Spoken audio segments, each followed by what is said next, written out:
What's up, guys? Welcome back to my channel, and if you're new to my channel, welcome to my channel. My name is tonibryanne, and in today's video we are going to be discussing the problem with social media filters. So this is a topic that has been on my radar for quite some time now. I say that about all my videos, but I'm finally doing my commentary channel dream, so that's probably why. So my friend and I have this one girl that we kind of make a joke about in reference to we've never seen her real face. I don't want to say it's a joke, but more of an observation. She constantly uses filters, whether she's on live, whether she's on her Instagram stories, and whether she's posting on Instagram. And we were just talking about the mental effects of it and how this has to be an extreme problem. So she is just one example of many women who feel as if they cannot post themselves without a filter on or editing their body or face in some way. So how do we get to this point? Because at one point, filters were just fun. Filters were first introduced to us back in 2015 with Snapchat. Some of the OG filters that we all know are like the flower crown filter, the dog filter, and then silly random filters that they would fluctuate throughout the week. Filters on Snapchat really increased the engagement on Snapchat because, like I said, it was a fun thing to interact with and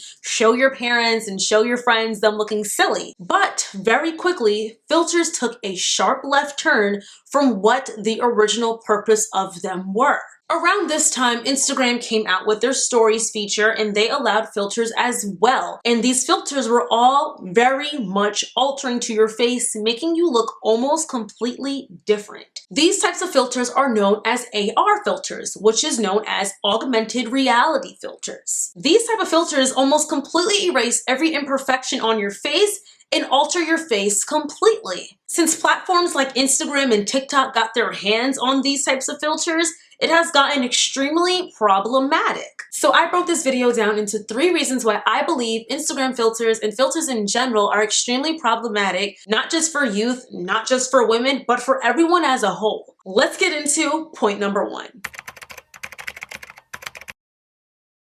Beauty filters on social media very clearly try to highlight a more Eurocentric standard of beauty. This consists of lighter eyes, lighter skin, rosy cheeks, a slender nose, big eyes, and those are just a few of the many problematic aspects of these beauty filters highlighting white beauty. In addition to this, the most popular beauty filters have even incorporated the Instagram look, which is currently social media's new beauty standard. This consists of bigger lips and a more slender face. The beauty filters being made in exactly what is deemed as society's image of beauty begins to have some people question what really is beautiful. From what these filters are showing us and telling us, to be considered beautiful by society's standards, you have to have certain features. And like I said previously, that's clear and lighter skin, high cheekbones, big eyes, long eyelashes, a fit and feminine body, a small nose, full lips, essentially erasing many ethnic features with just little inklings of them that makes you look more racially ambiguous, if I say.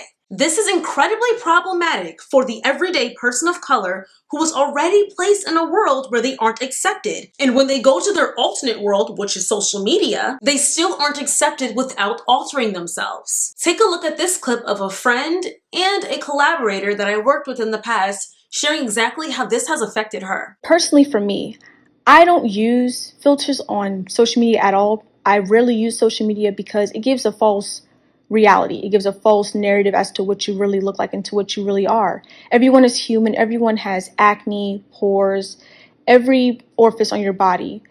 And there's no reason as to why you need to cover it up. Social media was meant to be an escape from the real world, but many of the beauty standards that are expected in the real world are now placed on social media, and they're actually even worse now. Like I said, this is increasingly problematic, especially for young, impressionable girls of color. Now let's get into my second point.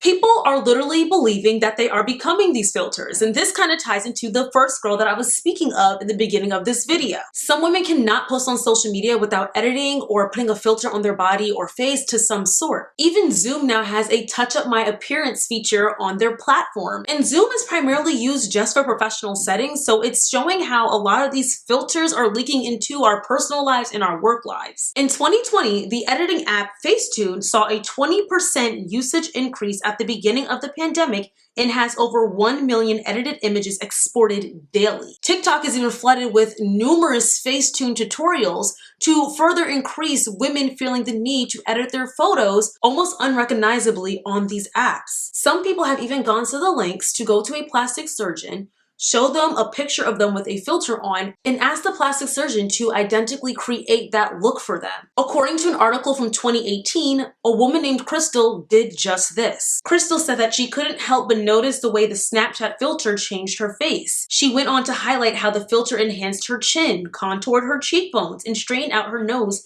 which was something she had always been self-conscious about. She eventually went ahead and got the surgery done, and those were the pictures of the before and after that you guys are seeing on the screen. Because platforms like Snapchat and Instagram provide filters that let users completely change the shape of their features and adjust their looks, people are now struggling to look at themselves without these alterations. Plastic surgeons are now calling this type of behavior Snapchat dysmorphia. Snapchat dysmorphia, the term that was coined back in 2018, has now spread to other platforms like TikTok, Instagram, and even Zoom. However, the filters on TikTok and Instagram are way worse. And that's due to them making your face almost unrecognizable, dare I say, in the best way possible. And it's gone to the point that it's gotten so problematic that people are now putting filters on babies and children. So now insecurities about how children look is going to start at an even younger age. And this is very bad because as we can see, the generation like myself that grew up with social media, maybe at like 12, 13,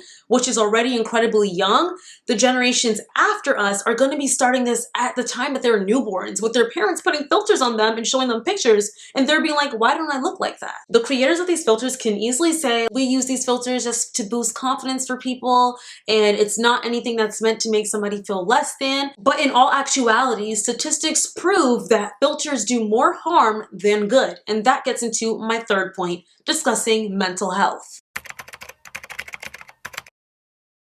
So y'all, I have a bunch of stats to read to you guys, okay? So I'm gonna be reading for a while.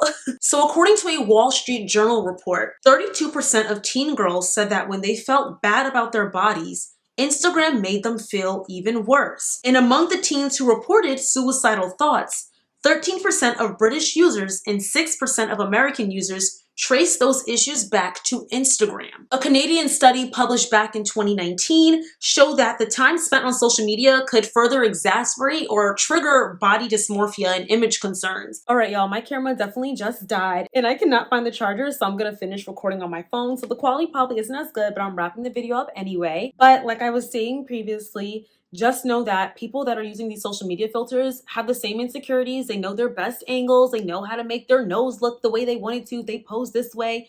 Everybody has insecurities, okay? And people only post on social media, especially Instagram, when they look their absolute best. No one's gonna post when they feel like they don't look good. Well, at least the majority won't. Some people are making an effort to post when they don't look their best to help ease these very, very tense beauty standards that are on social media and that we see every day in real life and social media. Because I'm gonna make sure to emphasize that real life is just as bad too, but social media is a bit worse because there are so many ways to change how you look without people seeing you in person. So like I said, just know people post whenever they feel their best, when they have the best hair day, the best makeup day, they know their angles. Just know that this is not who they are, and it's okay. So when I said limit your filter usage, that also incorporates you being careful with that little tweak. Like maybe you had like a pimple here, or you might like raise your eyebrow a little bit in pictures because you think it looks really good. Those little tweaks lead to the increasing amount of insecurities, and it actually heightens them because you start seeing yourself only in that vision. Altering your body does the same exact thing. Please don't do that. Altering your body is a whole different level because I feel like you're really mess with your mental. It's so easy to begin preferring your filtered self versus the real you.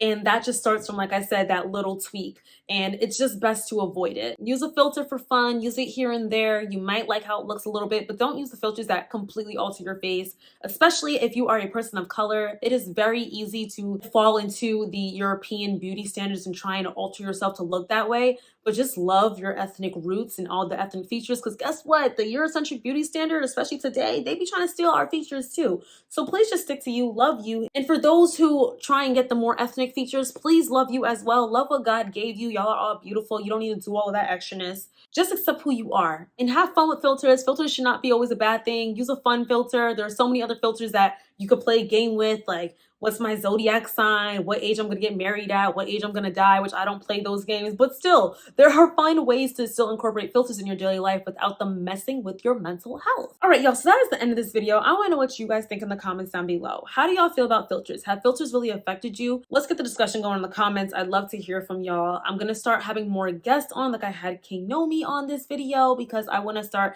hearing other people's opinions besides just mine. I think it'd be a great addition to the channel. So I actually have class, like right now, I'm actually kind of running late. I ran from campus to come here to film this, to go back to campus for class, just for y'all. You see what I do for y'all? No, I'm kidding.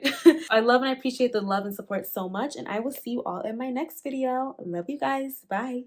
Mwah.